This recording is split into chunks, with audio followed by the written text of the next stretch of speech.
Bonjour à tous, je m'appelle Émile Lombardo, je suis cofondateur, de la startup Query Jurist, une IA de recherche juridique. Si vous regardez cette vidéo, c'est aujourd'hui pour avoir une petite vidéo de démonstration dans laquelle on va faire une question ensemble et on va explorer un petit peu toutes les features qui sont disponibles aujourd'hui sur le site.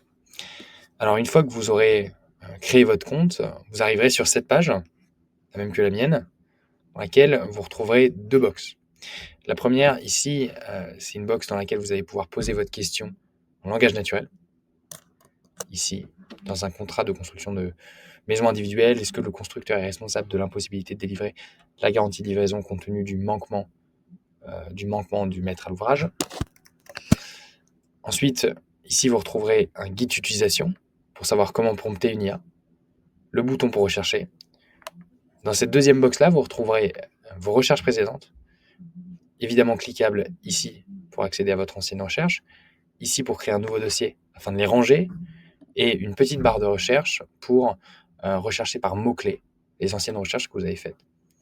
Pour lancer une recherche, il suffit simplement de cliquer ici sur le bouton rechercher. Avec l'outil Query Jurist, la recherche se passe fondamentalement en deux grandes parties. Dans les 15 à 40 premières secondes, l'IA va redéfinir le prompt utilisateur pour déterminer 3 grandes questions connexes qui vont lui permettre d'être le plus exhaustif possible et de structurer sa pensée. Ces questions-là, elles vont être les grandes parties de son argumentation. Chaque partie est évidemment modifiable en langage naturel comme ici, et vous pouvez aussi les supprimer. Allons-y, démarrons la recherche. Après quelques minutes de recherche, l'IA va formuler sa réponse de cette façon. Vous tomberez sur cet écran-là. Vous retrouverez encore une fois 2 box.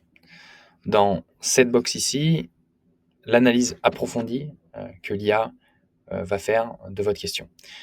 Comme on a vu tout à l'heure, on retrouve les 3 questions qui avaient été formulées par l'IA pour structurer sa pensée.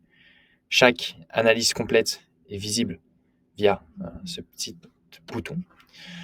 À chaque fois que l'IA va avancer un argument, vous allez elle va soutenir cet argument de la documentation exacte qui lui a permis d'affirmer ça. Ici, si on clique sur une décision de la Cour de cassation, on peut voir la référence sur le site officiel ici, les citations pertinentes, les citations exactes qui lui ont permis d'affirmer ce qu'elle affirme, qu'elle a trouvé dans la jurisprudence, un résumé de la décision. Vous retrouverez aussi les arguments pertinents, les interprétations et citations légales. Il y en a de même pour des articles de loi. Simplement ici, vous retrouverez une présentation comme ça. Sur chacun des documents, il va faire un travail de fond, une étude approfondie de la documentation pour permettre ensuite de faire son analyse. Ici, dans cet onglet-là, vous retrouverez les articles de loi, scorés par ordre de pertinence. En haut, vous retrouverez l'article de loi le plus pertinent pour répondre à votre question. Concernant les décisions de justice, c'est pareil. Vous remarquerez ici que vous retrouvez beaucoup de deuxième instance et de cours de cassation, parce que l'IA est en mesure de hiérarchiser les normes, les institutions, elle sait que la Cour de cassation prévaut sur le reste. Ensuite, une fois qu'elle aura fini de répondre à ces 3 questions, de faire son analyse approfondie, l'IA va s'arrêter de faire des recherches et elle va générer une conclusion qui répond plus directement à la question de l'utilisateur. Si on voit que c'est oui, la responsabilité du constructeur pour l'impossibilité de délivrer la garantie peut être atténuée, etc.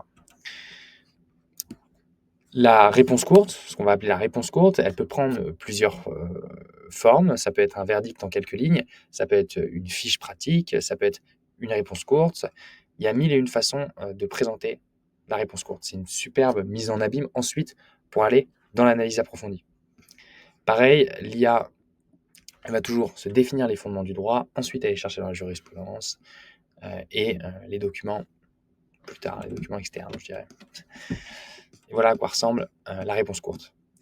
Ici, vous retrouverez 2 questions qui ont été générées par l'IA et qui vous permet d'approfondir votre recherche.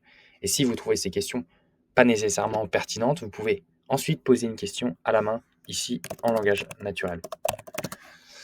Ici, vous retrouverez les documents décisifs.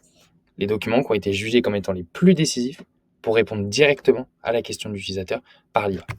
Merci beaucoup d'avoir regardé cette vidéo de démonstration. À votre tour maintenant d'essayer Query et de l'intégrer à votre méthode de recherche.